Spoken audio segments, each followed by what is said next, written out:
Šorīt 11. novembra rītā. Šis datums man vienmēr saistās ar vārdu drosme. Kādreiz tā bija drosme mūsu senčiem pastāvēt par savu ideju un mūsu zemi. Un manā bērnībā tā bija arī drosme likt logā svecīti. Bet rudenī, kā jau rudenī, mēdz uznākt drūmas domas un noskaņojums, un par to šodien arī runāsim sadarbībā ar aptieku apvienību Mana aptieka.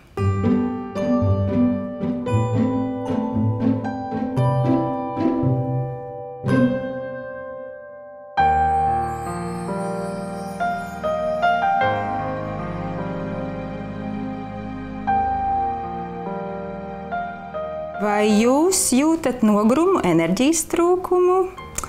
Nē, tas šoreiz nav vēl konkursa jautājums. Mēs esam studijā kopā ar Ainu Poišu un skatāmies jauno Mana aptieka izdevumu Mana veselība. Un te ir ļoti jauka intervija. Tiešām? Jā, kur patiesībā ir ļoti tuvu šī brīža situācijai. Rudens nosaukts par dvēseles gada laiku.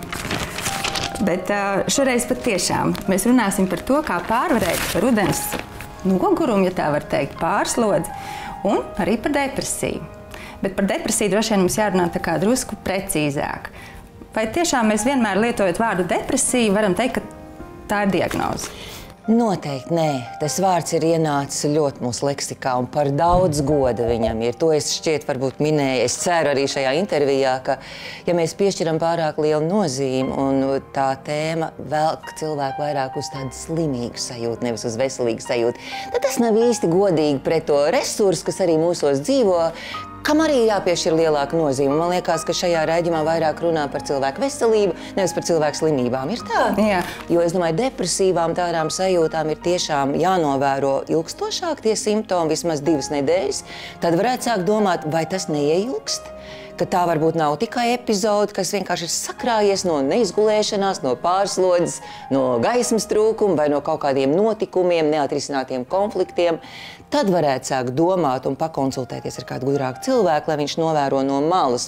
Jo mums jau ir tendence varbūt dramatizēt, sakāpināt savas subjektīvās izjūtas, vai ne? Tieši tā, kurš to nezina? Jā. Kurš to nezina? Un tāpēc varbūt vajag kādu, kas tā kā realitātei ievelk un novērtē, pilnīgi skaidri, vai tas ir kaut kas pārējošs, un var rekomendēt kaut ko, kas palīdz izrāpties no tās krēslas epizodes, un teikt, jā, tev bija depresīva epizode dzīvē, ja kaut kāda depresīva situācija, bet tas nenozīmē, ka tev ir jāatzīst, jā, šī diagnoze, kas reizēm ir tiešām nopietna, un cilvēkiem vajag arī nopietnu palīdzību, jo tas kādreiz ir tāds lieluma mānijas izpausme, ka es pats tikšu galā. Nē, tā nemēdz būt. Tad jau arī mēs varam paskatīties Mana veselība šajā izdevumā. Šeit ir tiešām rakstīts tests, vai tev ir depresija. Mēs varam sevi diagnosticēt uzreiz. Mēs varam paskatīties tos galvenos jautājumus. Vai izjūtat, ka dzīve kļuvusi neinteresanta? Tas varētu tomēr drusku saistīties ar rudenīgām izjūtām. Šeit varbūt ir vērts apstāties, jo tas ir tāds simptoms, ka cilvēkiem pazūd mērķi, kas nav tikai ar sezonu saistīts. Jo, es domāju, vienmēr ir kaut kas, ko tu jau esi iestrādājis. Ir kādas labas lietas, ko tu dari vasarā, ir ļoti labas lietas, ko var darīt rudenī un ziemā, vai ne? Un ja ir iestrādes, tad, manuprāt, nevajadzētu tik viegli, tāpēc, ka paliek ātrāk tumšs, vai tas, ka mēs zinām, tūlīt būs augsts, un mums ir jāmeklē zābaciņi, cimdiņi un cepurītes, kad varētu pazust interesi par dzīvi. Manuprāt, tam ir daudz nopietnāks iemesls, vai vienkārši ir pazudusi tāda garīga apetīte dzīvot, jo ir kaut kādi zaudējumi neatrisināti vai vecums nāk. Jo bieži vien, es domāju, tas ir saistīts ar novecošanās arī procesu, ka cilvēkiem gados ir vieglāk krist depresijā. Tāpēc, ka nav vairs loģiski stādīt kaut kādus mērķus. Ir tāda sajūta, ka kādus mērķus viss jau dzīvē ir bijis. Bet cilvēkiem, kas aktīvi dzīvo, strādā un ir iekodušies tajā dzīvē, vienmēr ir kaut kas, uz ko tiekties. Un tad, man liekas, nevajadzētu būt tādai sajūtai, ka pazūd interesi par dzīvi. Ja tu pats esi atvērts, bet mēdz būt, ka aizverās ciet un tu neredzi nekādu gaismu tuneļa galā. Un tas nav nekāds noslēpums, ka cilvēkiem gados depresija ļoti kā tāda nelūgta viešņa ir ielavījusies reizēm ne tikai virtuvē, bet arī guļamistabā, viesistabā un apdzīvoto telpu, kurā dzīvo šie cilvēki. Tad droši vien arī stāst par tiem hobijiem vai tādām interesēm, kā mēs varam izkrāsnāt savu dzīvi. socializēšanās, iet cilvēkos, darīt kaut ko, kas tev sagādā prieku, darīt kaut ko, kur tu redz kādu rezultātu, izmēģināt kādu jaunu recepti, piedalīties pasākumos. Nu, tā kā ņemt tās iespējas, ko cilvēkiem piedāvā, bet tam vajadzīga saņemšanās. Ja tā depresija jau ir pielipusi, tad mēs nevaram prasīt no cilvēka un teikt, nu, ko tu izlaidies, nu, kāpēc tu nesaņemies, jo viņam tiešām nav spēka saņemties. Tad būtu jāpadomā, vai reizēm nav jāpalieto zāles, kas izmaina to mūsu smadzeņu ķīmiju, ka mums sāk darboties cita tipa hormoni, kas ir atbildīgi par laimīgumu, un tautas valodā runājot. Jo tas tiešām ir fizioloģiski? Tas tiešām ir fizioloģiski, un tad, ja no malas vēl piedāvā, ja šeit parādās kaut kripatiņa gribas, un tad ir kāds labs draugs, kas pamana, kad nemirdz acis vairāk un pastiep roku pretī, un ievelk tajā iet cilvēkos plūsmā, darīt kaut ko, kas tev vēl sanāk, kas tev sagādā prieku, tās, man liekas, ir vislabākās zāles. Turpinot par hobijiem, mums ir kāds brīnišķīgs stāsts no mana aptieka farmaceites, kur Dace Belecāne ir 40 gados sākusi spēlēt klavieres. Tad stāsts par mūziku. Brīnišķīgi. Lieliski.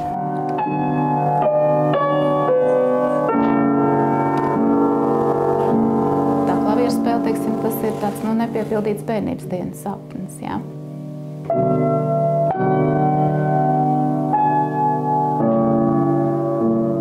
Mūzika palīdz atpūsties pēc darba, noņemt to stresu. Šorīt, piemēram, no rīts man ir brīvs.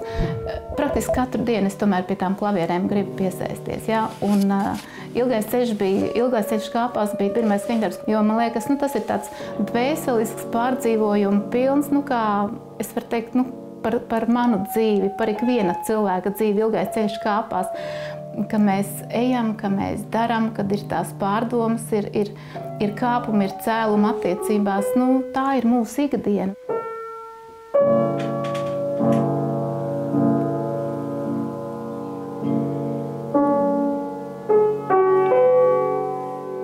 Dace patiešām iedvesmo. Kā tu komentētu šādu brīnišķīgu aizraušanos? Es arī esmu gribējis to iemācīties, bet man kaut kā tam nav sanācis laika. Bet es vienkārši fascinēta esmu no tā, ko Dace ir izdarījusi ar sevi un vienkārši iedevusi arī tādu iedvesmu mums. Jo klavieres jau nav vienīgais, ko mēs varam darīt, vai ne? Bet kad atļauties dzīvot tā, ka tu negribi neko vairs nokavēt, ka tu beidzot novērtē, ka viss tas ir sevis pēc, ka tu radi tajā brīdī, tev ir prieks un apkārtējiem ir prieks. Ko vairāk mēs varam gribēt? Galā, un tā ir tāda reāla, aktīva dzīves pozīcija. Jā. Es sāku ar sevi. Jā, nevis es runāju par to, bet es praktizēju. Jā. Runājot vēl par lietām vai vietām, kas mūs iedvesmo. Šodien ir 11. novembris, un tā arī ir kaut kādā ziņā diena, kas var iedvesmot. Kaut kas no patriotisma, kaut kas no senču drosmes. Kā tev liekas? Man vispār ļoti patīk rituāli. Man patīk gan tādi individuālie rituāli, gan arī kopīgie, jo mēs parasti, kad runājam, kā mēs jūtamies šajā zemē, ļoti bieži mums ir tāds deficīts kā tāda piederības sajūta līdz galam. Un šie rituāli, piemēram, Lāčplēša diena, dziesmu svētki, hokejs, vēl daži labi pasākumi, kas bija šajā vasarā, kas bija brīnišķīgi. Es domāju, tie ir veltīti arī tam, lai arī mērķis varbūt tiek formulēts savādāk, bet patiesībā mūsu apziņā iekrīt tā vajadzība justies piederīgiem. Mēs paliekam tuvāki, cilvēcīgāki, mēs paņemam sveces, mēs ejam, lai satiktos ar citiem cilvēkiem. Katram ir sava vieta, kurš viņš tās svecītes dedzina, vai uz savas palodzes pagalmā, jeb tajā kopības sajūtā nav nozīmes, bet tā apvienošanās notiek, kad pulkstens rāda 9 apmēram sākās tas vai 10, es tagad neatceros.